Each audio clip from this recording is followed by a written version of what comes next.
आइए आज आप और हम मिलकर बीए फाइनल यूनिफाइड सिलेबस के पेपर सांख्यिकी स्टैटिस्टिक्स में एक चर्चा करेंगे। एक सामान्य परिचय हम प्रस्तुत करने का प्रयास करेंगे। सांख्यिकी में मीन, मीडियन और मोड क्या है, ये बिल्कुल बेसिक जानकारी है। डिटेल हम इसकी बाद में देखेंगे। अब इसको समझने के लिए कि माध्य, मध्यिका और बहुलक क्या है, थोड़ा हमें सांख्यिकी के बारे में जानना आवश्यक है। स्टैटिस्टिक्स, सांख्यिकी क्या है? सांख्यिकी या स्टैटिस्टिक्स पूरी तरह आंकड़ों का खेल है। यानी कुछ आंकड़े हमारे पास होते हैं या हम प्राप्त करते हैं और उन्हीं आंकड़ों की मदद से हम कुछ निष्कर्ष निकालते हैं आगे के लिए। अब जब हम सांख्यिकी की बात करते हैं तो हमारे पास क्या है? सबसे पहले हमें आंकड़े मिलते हैं। इन आंकड़ों को हम पहला काम करते हैं, एकत्र करते हैं इनको। सबसे पहला काम, अलग अलग स्रोत हैं हमारे, चाहे प्राथमिक गांव-गांव, घर-घर जाकर हम इकट्ठा करें या पहले से कोई आंकड़े दिए हुए हों उसे हम लें, तो चाहे प्राथमिक हो या द्वितीयक आंकड़े हों, सेकेंडरी सोर्स, पहले से पब्लिश्ड, पहले से प्रकाशित कोई आंकड़े हम लेते हैं, हम इन्हें इकट्ठा करते हैं। सबसे पहला काम सांख्यिकी में ये होता है। अब जब सारे आंकड़े इकट्ठे हो गए तो हम दूसरा काम करते हैं, हम इन्हें सारणीबद्ध करते हैं, जिसे हम कहते हैं सारणीयन, टेबुलेशन। हम इन्हें टेबल फॉर्म में जमाते हैं। टेबुलेशन या सारणीयन का सबसे बड़ा फ़ायदा ये होता है कि इससे हमें अपने निष्कर्ष तक पहुंचने में जो आंकड़े बिखरे हुए हैं इनका एकत्रीकरण करके आसान हो जाता है हमारे लिए कार्य करना। अब सारणीयन हमने कर लिया, उसके बाद हम तीसरा काम करते हैं, इन आंकड़ों का हम करते हैं प्रस्तुतिकरण, प्रेजेंटेशन। यानी इन आंकड़ों की मदद से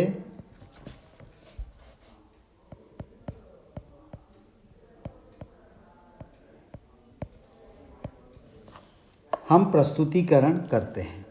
अब जब ये तीनों चीज़ें हो जाती हैं, एकत्रीकरण, यहाँ पे कुछ प्रॉब्लम आ रही, ये n है। अब हमने आंकड़े इकट्ठे कर लिए, हमने उनका टेबुलेशन कर लिया। अब हम प्रस्तुतिकरण करते हैं। प्रस्तुतिकरण यानी किस तरीके से हम इन आंकड़ों को उपयोग में लाएंगे, इसका मुख्यतः दो तरीका होता है प्रस्तुतिकरण का। पहला होता है कि जो टेबुलेशन के बाद आंकड़े हैं हम उन्हें ग्राफ के माध्यम से प्रदर्शित करें। ग्राफ के माध्यम से हम उनको प्रदर्शित करते हैं और उनका अध्ययन करते हैं। इन ग्राफ्स में कई प्रकार के ग्राफ होते हैं। बार डायग्राम हो गया, पाई चार्ट हो गया, पॉलीगॉन हो गया, एक्सेट्रा एक्सेट्रा। तो ग्राफ के माध्यम से हम इन आंकड़ों को प्रस्तुत करते हैं और उसकी एनालिसिस करके हम एक निष्कर्ष पर पहुंचते हैं। प्रस्तुतिकरण का एक दूसरा तरीका होता है, ये पहला तरीका है ग्राफ के माध्यम से, और एक दूसरा तरीका होता है इन आंकड़ों की केंद्रीय प्रवृत्ति हम जानने की कोशिश करते हैं। यानी इनकी प्रवृत्ति, इसको हम खोजने का प्रयास करते हैं, सेंट्रल टेंडेंसी। हम कुछ नहीं कर रहे हैं, हम इन आंकड़ों के मुख्य जो इनका नेचर है उसे हम जानने का प्रयास करते हैं। और जब केंद्रीय प्रवृत्ति की हम जांच करते हैं तो हमारा मुख्य उद्देश्य होता है औसत प्राप्त करना। ये हमारा मुख्य उद्देश्य है। अब केंद्रीय प्रवृत्ति की जब हम खोज करते हैं तो इसमें मुख्यतः हम 3 औजार का प्रयोग करते हैं, जिसका अध्ययन आज हमको करना है। सबसे पहला है माध्य, जिसे हम मीन कहते हैं। दूसरा है मध्यका, जिसे हम मीडियन कहते हैं। और तीसरा है बहुलक, कई जगह इसे भूयिष्ठक भी कहा जाता है, अंग्रेजी में इसे मोड कहा जाता है। इन 3 तरीकों से माध्य, मध्यका और बहुलक हम उस आंकड़े का औसत ज्ञात करने का प्रयास करते हैं, और इन दोनों तरीकों से फिर हमें प्राप्त होता है निष्कर्ष।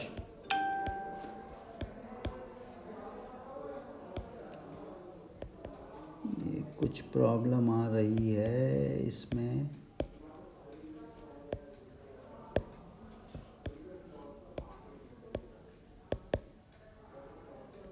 ये हम निष्कर्ष पर पहुंचते हैं।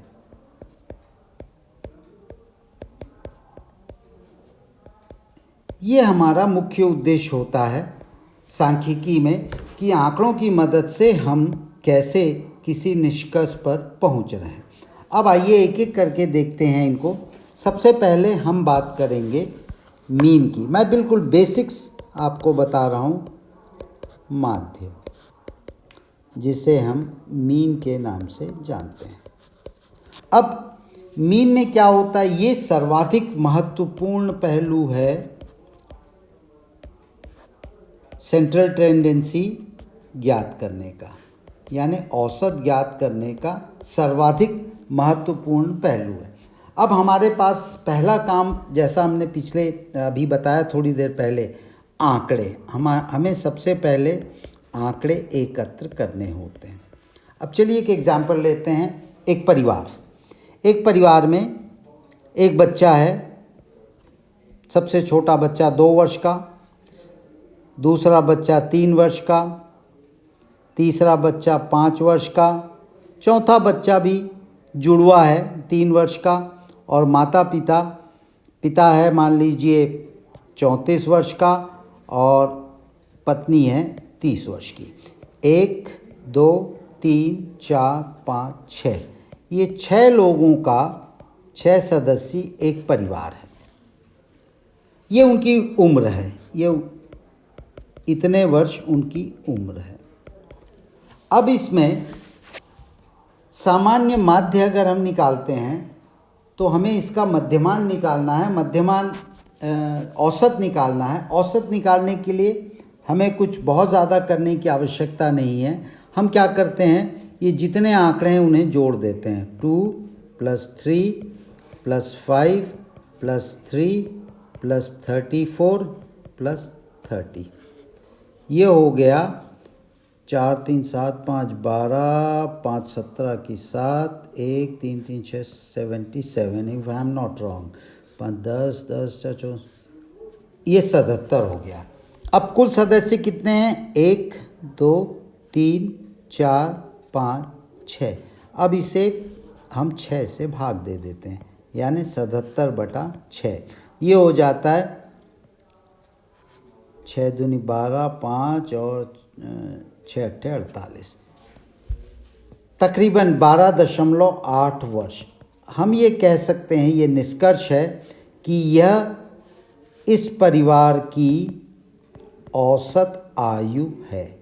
इसे ही हम माध्य कहते हैं। अब माध्य के बाद हम थोड़ा सा समझ लें मध्यका। मध्यका की हम बात करते हैं। मध्यका और कुछ नहीं है बल्कि मीडियन है। और जब आप मध्यका की बात करते हैं तो मध्यका क्या है, मध्यका है आंकड़ों को जब आप सही क्रम से जमाएं, जो भी आंकड़े दिए गए हैं, यानी सही क्रम क्या है, या तो बढ़ते हुए क्रम में हो गया या घटते क्रम में हो गया। अब आप इसको सही क्रम से जमा रहे हैं, ठीक, और जमाने के बाद इन आंकड़ों का आप निकाल लो मध्यमान क्या है। ये आपको मध्य का दे देगा। अब जो ऊपर उदाहरण है वही हम लेंगे परिवार का।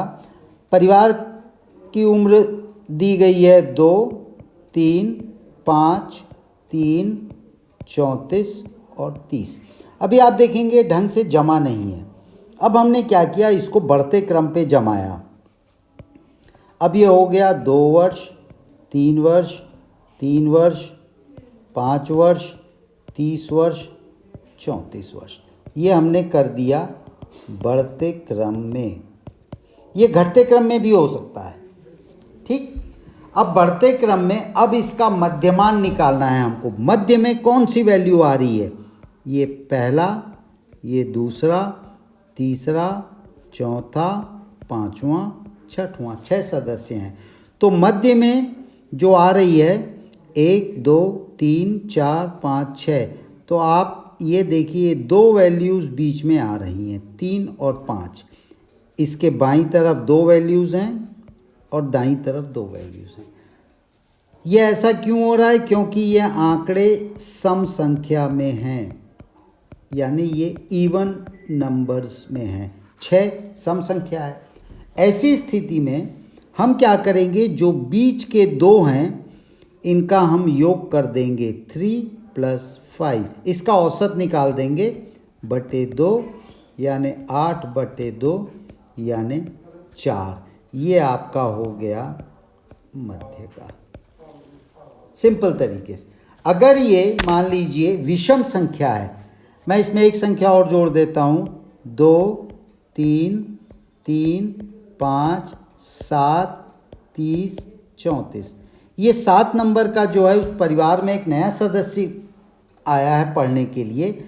अब यहाँ हो गए हैं 1, 2, 3, 4, 5, 6, 7 सदस्य हो गए हैं। अब इसका मध्यमान क्या है? बिल्कुल बीचों बीच ये 5। दाईं तरफ 3 सदस्य हैं, बाईं तरफ 3 सदस्य हैं। तो ये बीच की वैल्यू जो है यहाँ पे 5 जो होगी ये मध्य का कहलाएगी।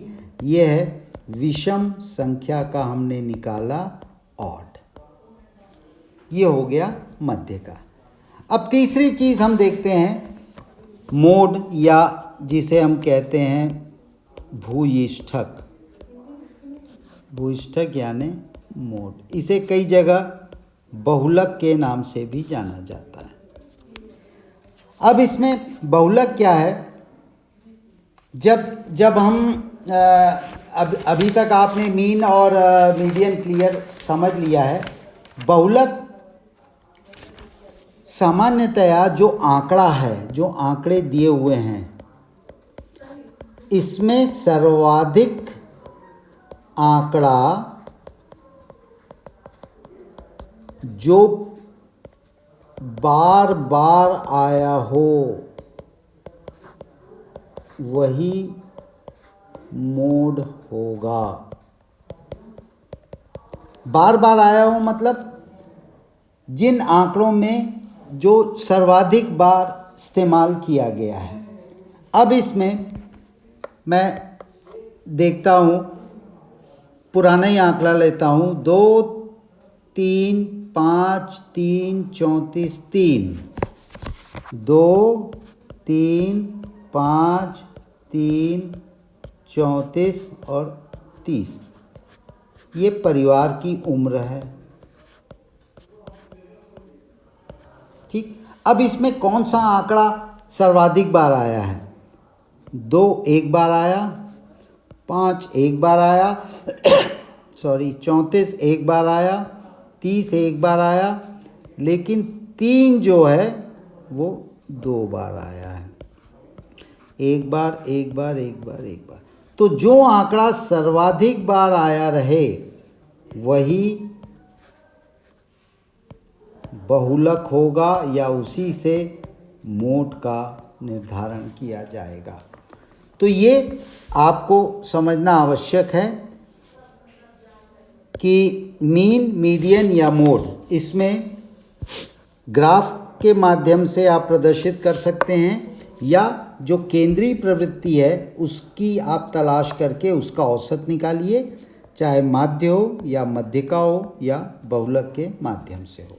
तो ये बेसिक जानकारी आज मैंने देने का प्रयास किया है। एक और बात मैं कहना चाहूँगा, सामान्यतया देखा जाता है कि बीए फाइनल के स्टूडेंट्स स्टैटिस्टिक्स से बहुत ज़्यादा डरते हैं, जबकि सर्वाधिक अंक सांख्यिकी ही देता है।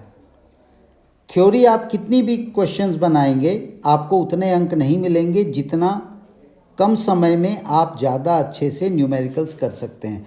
तो ये थोड़ा सा ध्यान रखिएगा आप लोग, डरिए मत स्टैटिस्टिक्स से, बेसिक्स को समझिए और प्रैक्टिस करिए। सांख्यिकी रट कर आपसे नहीं बन पाएगा, इसके लिए आपको केवल और केवल बार बार प्रैक्टिस करनी पड़ेगी अपने बेसिक्स को ध्यान में रख के। हम आज यहीं क्लोज कर रहे हैं, अगले टॉपिक पे हम और विस्तार से बात करें।